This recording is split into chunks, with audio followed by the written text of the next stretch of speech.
আগেই বলেছিলাম এটি হচ্ছে দমের খেলা। হাদল দুরন্ত এক্সপ্রেস এবং মোজ স্বাধীন বাংলার মধ্যে হয়ে গেল বিশাল এক কম্পিটিশন।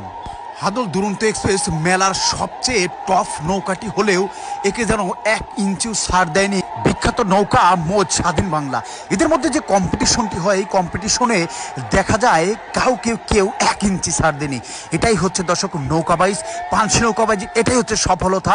কে কাকে টক্কর দিয়ে এগিয়ে যাবে সামনের দিকে। যেমন দর্শক অপ্রুত ছিল এবং দুটি নৌকা সমানে এগিয়ে যাচ্ছিল। দর্শককে মাতিয়ে যখন শেষ সীমানায় এসেছিল রিসানের দিকে, তখন যেন চোখ ছিল সবার রিসানের দিকেই। দর্শক আজকে এই পানসি নৌকা বাইজের হাদল গ্রামে হাদল দুরন্ত এক্সপ্রেস এবং মোট স্বাধীন বাংলার মধ্যে এই কম্পিটিশনে দুটি নৌকায় সমানভাবে এগিয়ে যায় এবং কমিটি তাদেরকে সমান পয়েন্ট দিয়ে বিজয়ী ঘোষণা করেন।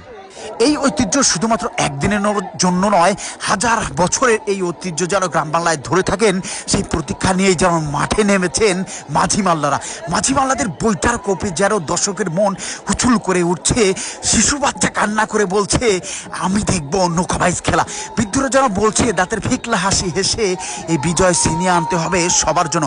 হাদল গ্রামে রয়েছে 3টি নৌকা এবং তার মধ্যে দুরন্ত এক্সপ্রেস হচ্ছে ভয়াবহ একটি নৌকা, যে নৌকার টান দেখলে অন্য নৌকার মাঝিদের গলা শুকিয়ে আসে। দর্শক এর মধ্যে মোজ স্বাধীন বাংলা কিন্তু কম নয়, ছেড়ে দেওয়ার পাত্র নয়। এই নৌকাটি একবার সামনের দিকে আগালো ধরলে ধাপে এগিয়ে যায় সামনের দিকে এবং বিজয় অর্জন করে যেন থামে এবং গর্জন দিয়ে সামনের দিকে এগিয়ে যায়। সেজন্যই বলছি এই নৌকাবাইজ প্রতিযোগিতা পাবনা জেলায় হাদল গ্রামে হচ্ছে। এটি চরম এক প্রতিযোগিতার মধ্য দিয়ে যেতে হচ্ছে সব পার্টিসিপেন্ট নৌকাগুলাকে। আজকে নক আউটের সেমিফাইনাল খেলা থাকলেও একটি জোড়াই মাত্র হয়েছিল, সেটা হচ্ছে মোট স্বাধীন বাংলা বনাম হচ্ছে হাদল দুরন্ত এক্সপ্রেস।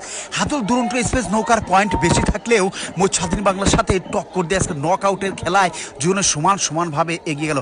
দর্শক এটাই হচ্ছে আসলে পেশি শক্তির বল, এটা হচ্ছে দমের খেলা। এই বড়বিলে হাদল বড়বিলে কিন্তু হচ্ছে এই নৌকাবাইজ।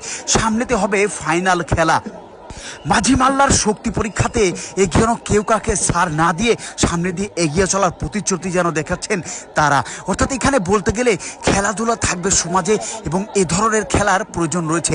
সকল গ্রামের মানুষ একসাথে হয়ে এখানে উপভোগ করছে বিভিন্ন কালারের বিভিন্ন রঙের এই পানসি নৌকাবাইজ। দর্শক এটাই হচ্ছে পাবনা জেলার সৌন্দর্য, এটাই হচ্ছে বাংলাদেশের প্রতীক।